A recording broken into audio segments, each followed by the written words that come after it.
안녕하세요. 그레이스입니다. 이번 시간에는 파이썬 기초, 그 중에서도 변수의 생성, 산술연산자, 자료구조 중 리스트에 대한 개념 같이 실습해 보도록 하겠습니다. 자, 먼저 저희가 지난 시간에 이제 파이썬 아나콘다를 설치를 하고 그 설치된 곳에 스파이더라고 하는 프로그램을 이제 실행시키면 다음처럼 명령어에 대한 편집을 그리고 전달을 할 수 있는 프로그램이 실행이 됩니다. 이 프로그램을 가지고 이제 우리가 실습을 진행을 해볼 건데요. 몇 가지 단축키를 좀 정리를 해보도록 하겠습니다. 일단 라인 단위 실행이 F9이거든요.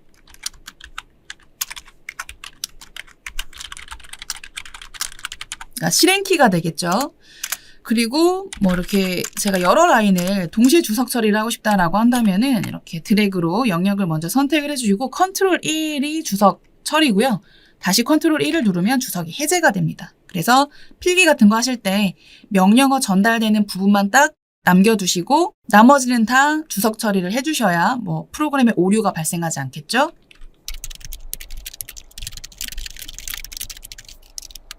네, 꼭 필요한 것들은 요 두 개만 기억해 주시면 될 것 같고요. 자, 먼저 변수 생성부터 보도록 하겠습니다. 자, 일단 변수란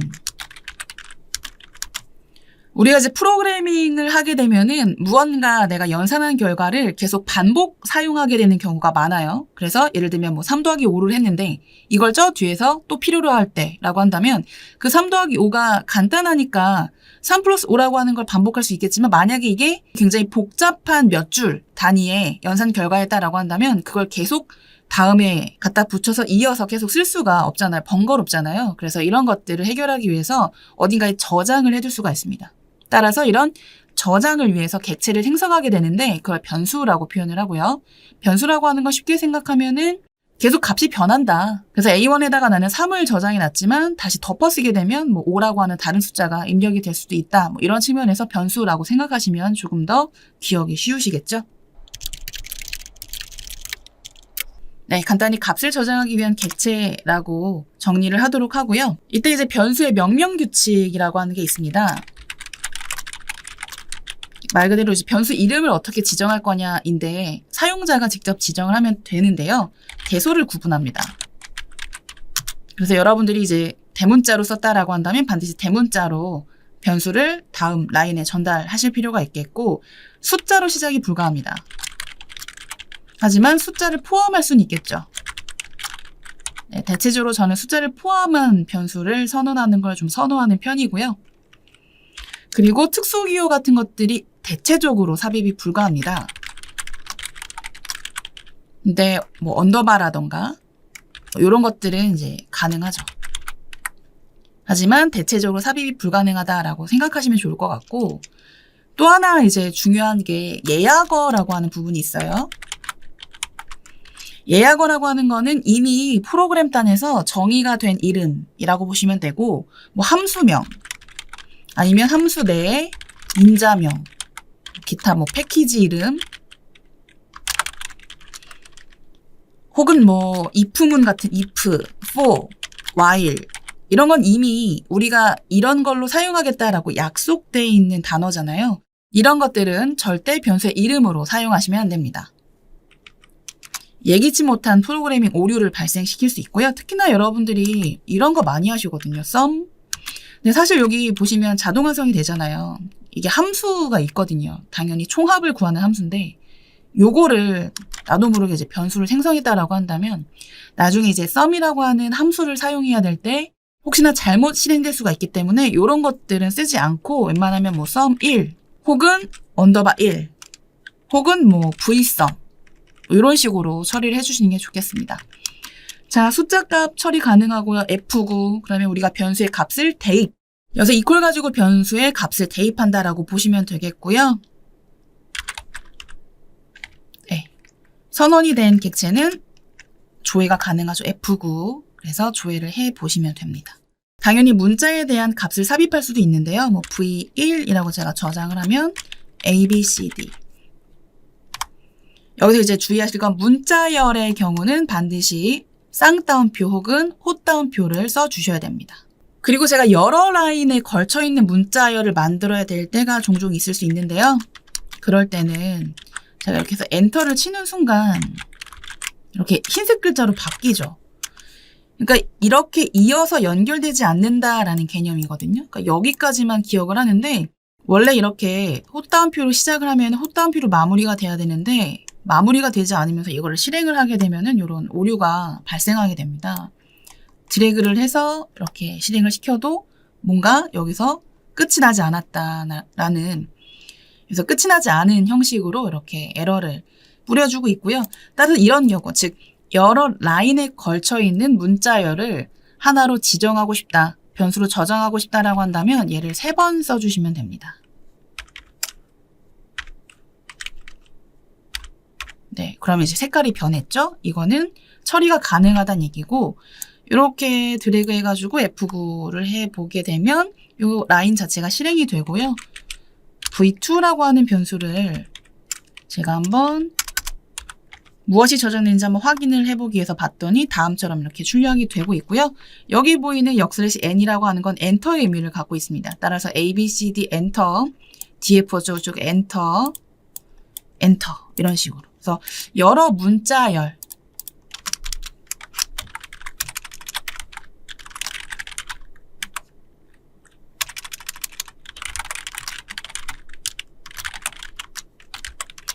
네, 여러 라인의 문자열 전달 시 이렇게 3개를 사용하면 된다 라고 이제 기억을 해주시면 됩니다. 이렇게.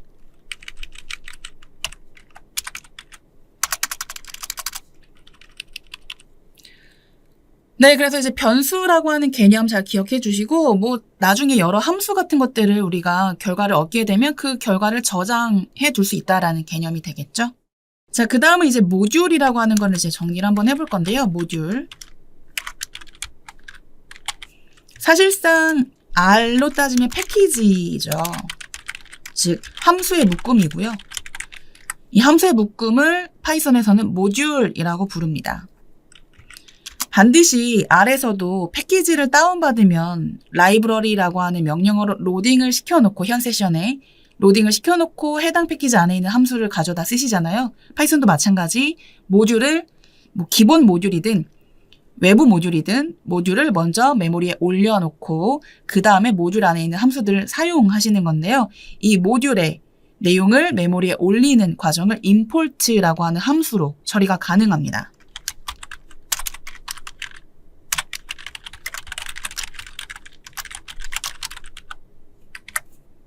네, 로딩이라는 표현을 저는 썼었고요. 자, 그래서 import라고 하는 걸로 모듈을 호출하면 되겠고요. 한번 테스트를 해보면 mass라고 하는 모듈이 있어요. mass.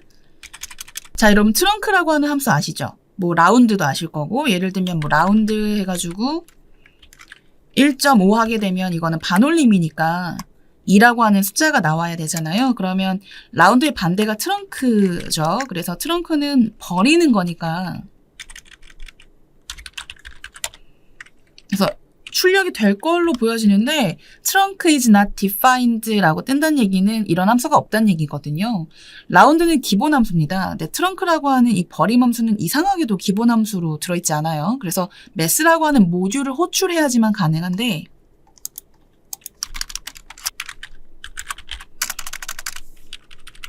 네, 그래서 mass라고 하는 모듈을 한번 호출을 해볼 건데 import mass 이렇게 호출해 주시고, 자, 모듈 안에 있는 함수를 사용하는 방법은 mass 점 해가지고 자동 완성되는 거 보이시죠? 여기 안에 있는 함수들이 다 수학과 관련된 함수들이 이렇게 쭉 나와 있습니다. 여러분들이 익숙하게 다룰 수 있는 함수들이 보여지고 있고요. 여기 이제 트렁크라고 하는 걸 쓰겠다라고 했으니까 1.5 이런 식으로. 자, 그럼 이제 트렁크라고 하는 함수는 mass라고 하는 모듈을 호출해야지만 사용할 수 있다라고 이제 정리를 해두실 필요가 있겠고, 이때 이제 중요한 건 모듈만 호출하는 경우라고 한다면 모듈 이름 점, 이게 점이 호출의 의미를 가지고 있거든요. 그래서 모듈 이름 점 그 안에 있는 함수를 사용하겠다라고 작성해 주시면 됩니다. 여기 규칙이에요. 하지만 나는 매번 저 mass.mass. 하기가 좀 번거로워라고 한다면 다음의 방식으로 호출을 해주시면 됩니다. from mass로부터 import 나는 트렁크라고 하는 애를 따로 뺄게, 이런 개념이거든요. 이런 식으로 호출하게 되면은 그때서부터는 mass.trunk라고 하지 않으셔도 되고 그냥 트렁크만 단독으로 사용 가능하십니다. 이렇게. 의미 아시겠죠? 그래서 두 가지.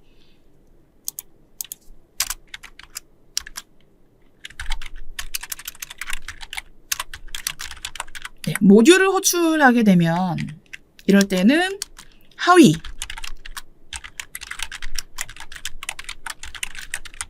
요렇게 사용하실 필요가 있다는 얘기고요.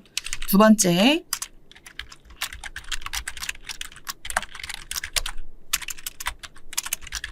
네, 모듈 내 함수를 직접 호출하는 방법은 이 방법이고 이 경우라고 한다면 함수명만 사용 가능하다. 이렇게 정리해 주실 필요가 있겠고요. 그 다음에 이제 모듈 호출 시에는 알리아스를 또 여러분들이 생성하실 수가 있습니다. 그래서 난 이게 너무 길어. 저희가 분석하다 보면 모듈 이름이 굉장히 긴 게 많거든요. 그런 경우는 as 해가지고 알리아스를 걸어 두실 수가 있습니다. 뭐 ma 이런 식으로. 그러면 ma.trunk 이렇게 쓰시는 게 맞겠죠. 그죠? 그래서 이렇게 세 가지 케이스. 모듈 단독으로 호출하는 경우, 모듈 내 함수로 호출하는 경우, 아니면 모듈이 알리아스를 갖는 경우. 이렇게 세 가지를 좀 기억을 해주시면 좋을 것 같습니다. 자, 그리고 이제 기본 산술 연산에 대해서 한번 정리를 해볼 건데요. 산술 연산 개념 아시죠?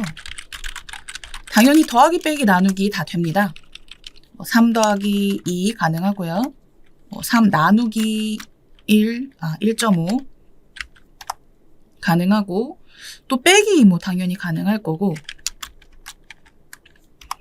곱하기도 한번 해볼까요? 별표 이렇게 처리가 가능하고요. 4층 연산은 다 가능하고 기타 여러분들이 알고 계시면 좋을 연산자가 이제 몫을 구한다. 몫이라고 하는 얘기는 9를 2로 나눴을 때 몫이 4잖아요. 나머지가 1이고 그래서 몫은 이렇게 구하시는 거거든요. 그래서 9를 2로 나눈 몫은 4다.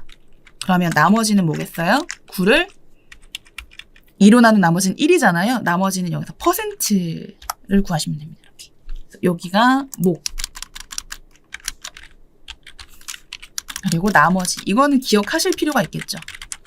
언어마다 몫과 나머지를 구하는 연산자들이 조금씩 다르기 때문에 기억하실 필요가 있겠고요. 특히나 거듭 제곱 많이 쓰실 일이 있으실 겁니다. 3의 제곱. 그러면 이렇게 별표를 2번 쓰셔가지고 거듭 제곱을 사용해 주시면 됩니다. 여기 이제 거듭 제곱이고요. 근데 mass의 파워라고 하는 함수가 있어요. 요것도 거듭 제곱 나타내는 거거든요. 그래서 밑지수를 x자리에 그리고 위에 값을 두 번째 인수에다가 전달하게 되면 이게 3의 제곱이란 얘기가 됩니다. 이런 식으로 함수로도 마련을 해놨기 때문에 편한 걸 쓰시면 되는데 주로는 함수보다는 왜냐 mass를 호출해야 되기 때문에 별표 써가지고 거듭 제곱을 많이 표현하시죠.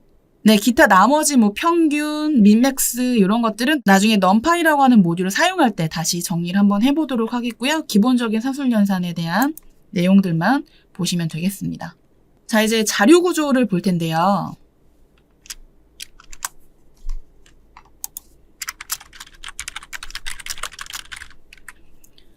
여기서 이제 자료 구조라고 하는 거는 내가 데이터를 표현할 때 어떤 형식으로 표현할 거냐라는 개념이 되겠죠. 예를 들면 데이터베이스로 따지면 테이블 이런 것들도 내가 2차원 형태로 행과 열의 구조를 갖는 형태로 표현하겠다라고 먼저 정의를 하고 들어가잖아요. 이런 것처럼 각각의 언어마다 데이터를 표현하는 자료 구조들을 만들어 둡니다. 대체적으로 비슷하지만 조금씩 다른 특징을 보이고 있는데 파이썬에서 가장 기본이 되는 자료 구조를 리스트라고 부르죠. 네, 첫 번째 리스트는 가장 기본이 되는 자료 구조입니다. 그래서 여러 개를 동시에 표현하고자 할 때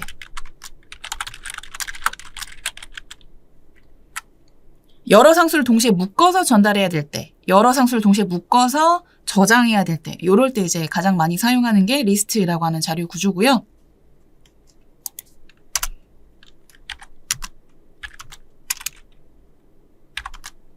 얘는 1차원입니다. 1차원, 2차원이라는 얘기는 행과 열의 구조를 가졌다라고 한다면 2차원이고 행과 열의 층의 구조를 가졌다라고 한다면 우리가 3차원이라고 부르잖아요. 얘는 1차원이다. 아래서는 이제 이거를 벡터라고 부르죠. 그래서 벡터를 아시는 분들은 벡터가 리스트구나 파이썬에서는 이렇게 생각을 하시면 쉬울 것 같아요. 물론 차이점이 있긴 하지만요.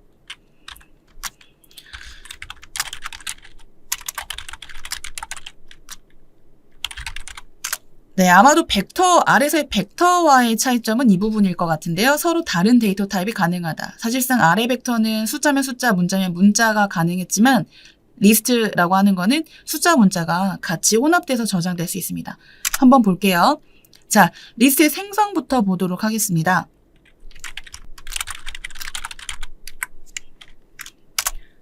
자, 리스트의 생성은 간단하게 함수가 있는 게 아니고 기호로 약속이 되어 있습니다. 이렇게 대괄호. 그래서 1, 2, 3, 4 나는 이거를 저장할 거예요. 변수에다가. 그러면 제가 L1이라고 하는 L1입니다.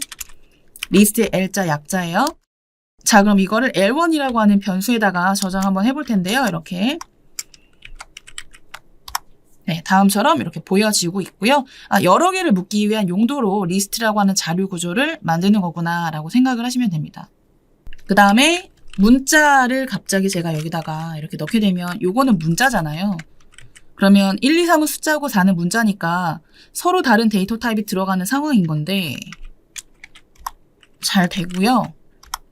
다 문자로 변경되지 않고 숫자는 숫자 그대로 유지, 문자는 문자 그대로 유지되고 있습니다. 따라서 서로 다른 데이터 타입이 허용이 된다라는 걸 알 수가 있겠죠. 리스트와 비슷한 자료 구조 중에 튜플이라고 하는 게 있는데요. 튜플은 또 소괄호를 사용해서 선언을 합니다. T1이라고 한 이름으로 한번 넣어볼게요. 다음처럼 네, 이렇게 저장이 되어 있고요. 만약에 이 가로를 생략하게 되면 자동으로 튜플이 선언이 됩니다.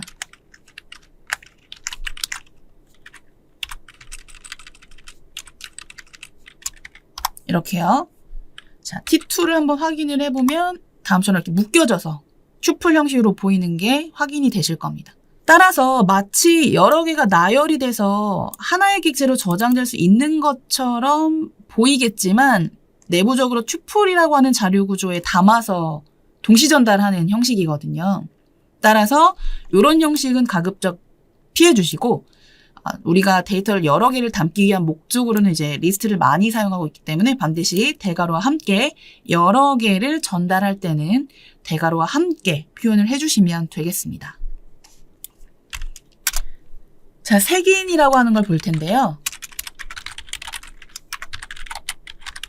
인덱싱이라고 표현을 하는데 말 그대로 색인이라고 하는 건 뭐냐면 내가 원하는 데이터만 일부만 추출하겠다라는 개념이에요. 그래서 리스트의 색인을 한번 보도록 하겠습니다. R과 유사한데요. 위치값을 전달해 주시면 되는데 나는 첫 번째, 즉 L1에서 첫 번째는 1이죠. 요 1이라고 하는 값을 추출할 목적으로 색인을 하시는 겁니다. 이해되시죠? 색인은 방법이 함수가 있는 게 아니라 이 대괄호로, 즉 리스트를 생성할 목적으로도 대괄호를 사용하지만 이미 생성되어 있는 객체 뒤에다가 전달하게 되면 얘는 색인으로 해석을 하게 된다는 거죠. 그래서 여기다가 포지션, 번호를 전달하면 되는데 파이썬에서 처음을 나타내는 숫자가 0이에요. R과 다르죠? R은 1인데요. 실행하면은 1이라고 하는 값이 나오죠. 요렇게. 요게 바로 정수색인이라고 저는 정리를 하도록 하겠습니다. 즉 정수값을 전달해서 그 위치에 해당되는 값만 추출해 준다라는 개념이겠죠. 그리고 나는 동시에 여러 개를 출력하고 싶다라고 한다면 예를 들면 이렇게 2개, 1, 2 그러면 방법이 이것도 어려운데요. 연속 범위라고 한다면 슬라이스 색인이라고 해서 처음과 끝 범위를 지정해 주시면 되는데 잘 보세요. 여기는 위치값이 0이고 1입니다. 그러면 0부터 1까지라고 해야 이 2개가 출력될 걸로 보여지잖아요. 자, 여기서 이것의 의미가 뭐냐면 여기서 이제 콜론을 사용해서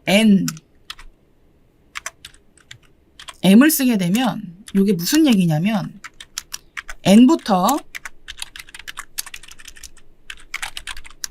n-1까지가 됩니다. 즉 여기 나열된 숫자 이전까지 추출이 되거든요. 그러니까 얘는 1이니까 1-1이면 0이잖아요. 그러니까 0부터 0이라고 해서 이 하나만 추출이 되는 거죠. 그래서 우리가 만약에 정말 2자를 요구했다라고 한다면 1이 아니라 2가 돼야겠죠. 좀 헷갈리시죠? 그렇죠? 이렇게. 그렇죠. 두 개가 출력되는 거 보이실 거고요. 자, 이거를 슬라이스 색인이라고 표현을 합니다. 슬라이스 객체, 즉 잘려진 객체다. 그래서 연속적인 범위에 대한 추출을 슬라이스 색인이라고 표현을 합니다. 하지만 리스트는 단점이 있는데요. 동시에 서로 위치가 떨어진 대상을 추출할 수가 없습니다. 예를 들면 L2에다 대고 나는 0번째랑 2 0, 1, 2 그러니까 첫 번째랑 세 번째란 얘기잖아요. 이렇게 출력하게 되면은 이거는 must be integer or slice 리스트에는 색인 값으로 요 값이 와야 된다. 튜플이 오면 안 된다. 왜냐면 우리 컴마만 쓰면은 튜플로 해석하기로 했잖아요. 즉 여러 개를 전달할 수가 없고요.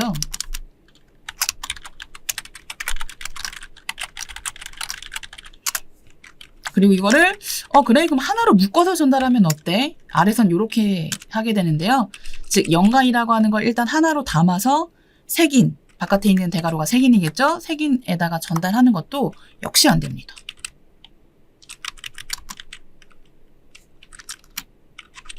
네. 이 방법으로도 여러 숫자를 전달할 수가 없어요. 이런 것들은 좀 리스트의 단점이라고 볼 수가 있겠죠? 나중에 이제 시리즈라고 하는 자료 구조를 배우시게 되면은 시리즈에서는 이렇게 여러 숫자를 전달을 해서 각각의 위치에 해당되는 값을 추출할 수가 있습니다. 그래서 우리가 분석을 할 때는 리스트도 사용을 하긴 하지만 대체적으로 시리즈를 더 많이 사용하기 때문에 시리즈에서는 이런 단점을 커버하고 있기 때문에 우리가 뭐 데이터를 핸들링하는 데 있어서 크게 불편함은 없으실 겁니다. 그 다음에 이제 마이너스 값에 대한 의미도 역시 기억해 주실 필요가 있으실 텐데요. 그래서 마이너스 1 아래서는 사실상 마이너스 1이 제외의 의미를 가지고 있었는데요. 여기서의 마이너스 1은 뒤에서부터의, 즉 맨 뒤에 첫 번째란 얘기고요. 리버스 인덱싱이라고 표현을 하겠습니다. 거꾸로 색인이요. 그래서 숫자 값에만 가능하고요. 네, 숫자 값에다가 마이너스를 전달하면은 거꾸로의 위치 값으로 해석을 하는구나 라고 정리를 해주시면 되겠죠. 자, 색인이 가능하면 수정도 가능한데요. 우리는 이미 저장되어 있는 데이터를 수정할 일이 많죠. 네, 모든 수정은 선택, 그리고 선택된 결과를 덮어쓰기. 예를 들면 L1의 첫 번째 값, 요거죠. 요걸 먼저 선택을 해주시고 요걸 난 10으로 바꾸겠다라고 한다면 이렇게 해주시면 L1이 바뀌어요. 따라서 모든 수정은 선택, 그리고 덮어쓰기 이런 식으로 처리를 해주시면 됩니다. 어렵지 않죠? 자, 그리고 연산 볼까요? 네, 리스트끼리의 연산인데요. 이상하게도 L1이라고 하는 리스트에다가 정수 연산이 이렇게 안 돼요. 특징입니다.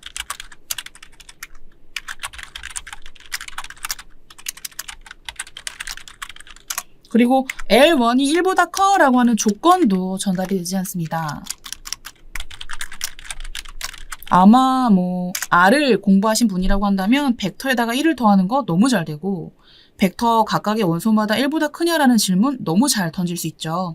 이런 것들이 가장 기본 자료 구조인 R에서의 벡터와 파이썬의 리스트의 차이점이라고 보실 수 있겠지만 나중에 이 리스트라고 하는 거는 시리즈로 대체해서 사용할 거다라고 말씀드렸기 때문에 시리즈라고 하는 자료 구조는 이런 연산이 그리고 이런 조건 전달이 다 가능하거든요. 그래서 리스트가 기본 자료 구조지만 이런 것들이 안 되는구나 정도만 기억을 해주시면 되겠습니다. 자, 그럼 리스트와 리스트끼리의 연산은 어떨까요? 두 개를 더 해볼게요. 왠지 잘 될 것 같죠? 1 더하기 10, 2 더하기 20, 3 더하기 30. 요게 이제 예상 가능한 리턴인데 이렇게 6개가 되면서 리스트끼리의 더하기는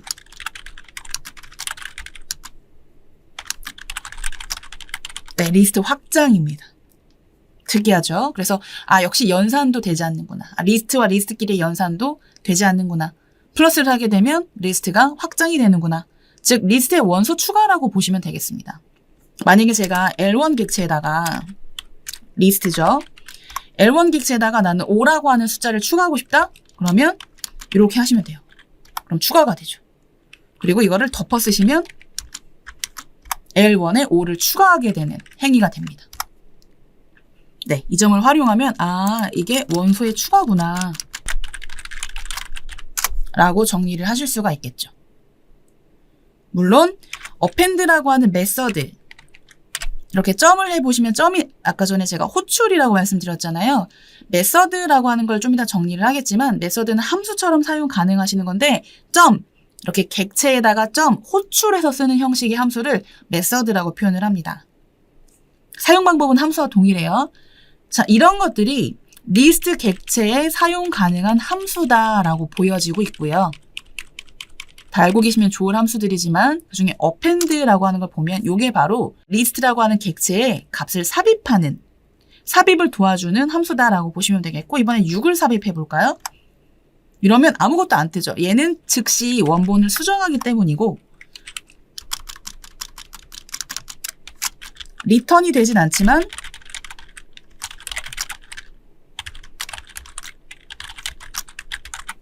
즉시 객체를 수정해서 원소의 추가로 처리가 되는 걸 우리가 확인할 수 있었습니다. 이 두 가지는 꼭 기억해 주실 필요가 있겠고요. 나중에 우리가 포문 같은 거 돌리면서 포문의 결과를 차곡차곡 쌓을 때 리스트라고 하는 자료 구조를 주로 많이 사용하게 되고, 그때 뭐 이런 식도 좋지만 주로는 append라고 하는 메서드를 사용해서 요거 가지고 계속 연산의 결과를 누적 이렇게 차곡차곡 쌓을 수가 있거든요. 그래서 이 메서드는 반드시 기억하실 필요가 있겠죠. 되셨나요? 자, 참고로 문자열끼리도 한번 제가 더 해볼게요.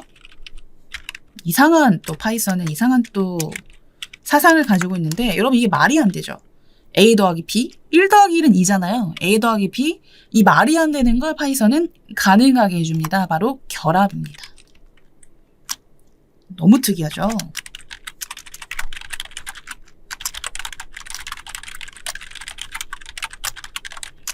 사실상 뭐 페이스트라던가 뭐 SQL로 따지면은 컨캣이라던가 문자를 결합하는 함수들이 많이 있는데 사실 파이썬에서는 문자열 결합이 함수가 필요 없게 되는 거죠. 왜? 플러스만 가지고 문자열의 결합을 할 수 있기 때문에 별다른 함수가 사실상 또 필요 없게 되는, 참고라고 써놓긴 했지만 굉장히 중요한 의미를 갖고 있는 표현입니다. 꼭 기억해 주시고요. 심지어 제가 곱하기를 해볼게요. 문자열에다가. 여러분, 곱하기 3이라는 얘기는 A 더하기 A 더하기 A라는 얘기잖아요. 그래서 A가 3번 반복됩니다. 반복의 의미를 또 가지고 있어요.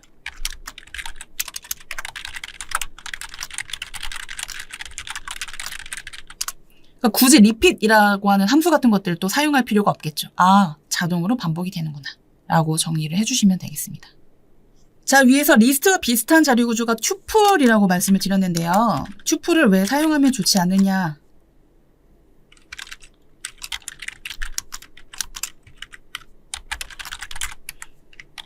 튜플은 수정이 되지 않습니다. 저희가 T1이라고 만들어놨죠. 요거를 첫 번째 값을 먼저 선택을 하고 이렇게 하면은 덮어 쓸 수 있었잖아요. 네, 그래서 이렇게 튜플이 수정이 불가능하다라는 에러가 떨어지고 있죠. 그래서 튜플 객체는 수정 불가능한, 읽기만 가능한 객체를 튜플이라고 부르거든요. 그래서 웬만하면 우리가 데이터를 핸들링할 때는 튜플을 사용하지 않는 게 좋겠죠. 왜냐하면 수정할 일이 많으니까. 리스트를 쓰시면 됩니다. 자, 그럼 삭제는 어떻게 하느냐? 즉 이미 들어가 있는 리스트의 원소를 삭제하겠다라고 하는 개념 역시 중요한데요. 자, 원소 하나만 삭제하겠다라고 한다면은 del이라고 한 함수를 쓰시면 되고 여기다가 L1에 선택해 주시면 나는 첫 번째 거 삭제할 거야 이렇게요. 역시 아무것도 안 뜨고요. 즉시 수정됐을 거고 이렇게 보시면 첫 번째 원소가 아까 10으로 수정했는데 없어졌잖아요. 네, 이렇게 해서 첫 번째 객체를 첫 번째 원소를 삭제하는 케이스가 되고요. 하지만 주의하실 게 이제 del 함수에다가 객체 자체를 넣게 되면 객체 자체가 삭제가 돼요.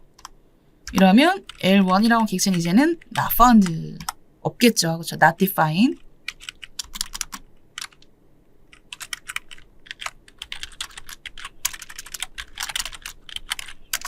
그래서 제가 좀 전에 sum 같은 변수는 선언하지 않는 게 좋겠다라고 했었잖아요. 근데 실수로 이 변수를 선언할 수도 있지 않습니까? 이런 경우는 빨리 del로 객체를 삭제해 주시면 됩니다.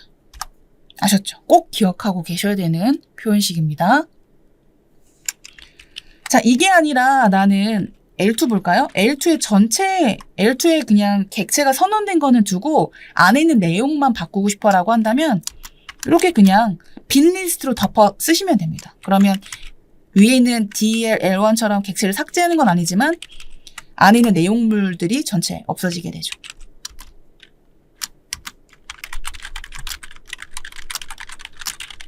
네, 이런 의미를 가지고 있겠습니다. 자, 그 다음은 이제 함수와 메서드의 차이를 좀 볼게요. 파이썬에서만 또 들어볼 법한 용어죠, 메서드. 둘 다 메서드도 함수의 종류예요.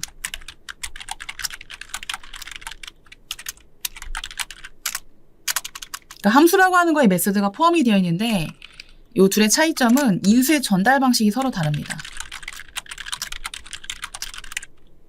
자, 함수 같은 경우는 뭐 예를 들면 뭐 sum이라고 하는 함수가 있다. 그러면 이 안에다가 제가 대상을 쓰잖아요. 이런 식으로. 리스트로 전달할 필요가 있어서. 자, 그럼 1, 2, 3의 총합이 6이다 라고 보여주고 있는 건데 요게 이제 함수, 우리가 알고 있는 함수 가로를 열어서 그때서부터 필요한 값을 대입하는 형식이 이제 함수인데요. 메서드는 앞에 객체가 들어옵니다. 예를 들면 아직 배우지 않았지만 제가 어레이를 하나 만들어 볼게요.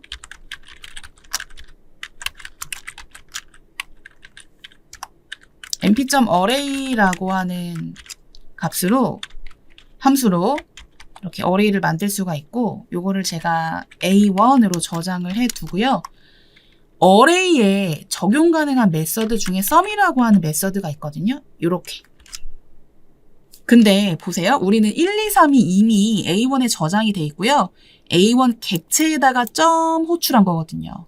그러니까 이미 대상이 앞에 있죠. 즉 1, 2, 3의 총합을 구하려고 하는데 구하려고 하는 대상이 이미 앞에 있는 거죠. 이럴 때는 여기 들어갈 대상이 없죠. 이렇게 실행시키면 6이라고 하는 값이 나오거든요. 그래서 요게 바로 함수. 함수란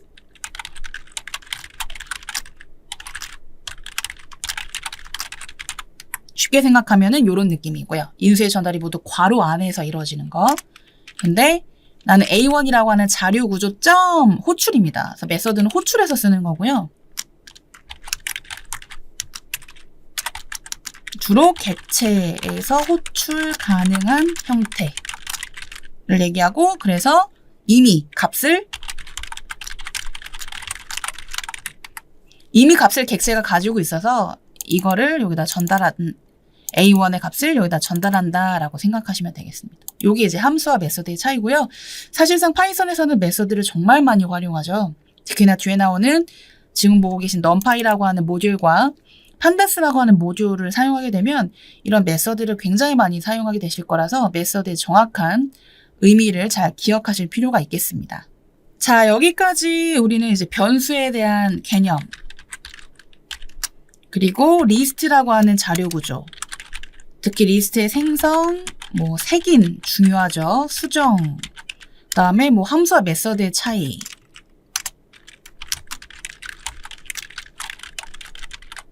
그다음에 연산자 같은 것들을 정리를 해봤고요. 다음 시간에는 이제 메서드를 조금 더 자세히 보도록 하기 위해서 문자열 메서드에 대한 내용들을 다시 실습을 해보도록 하겠습니다. 자, 그럼 다음 시간에 또 뵐게요. 빠이빠이.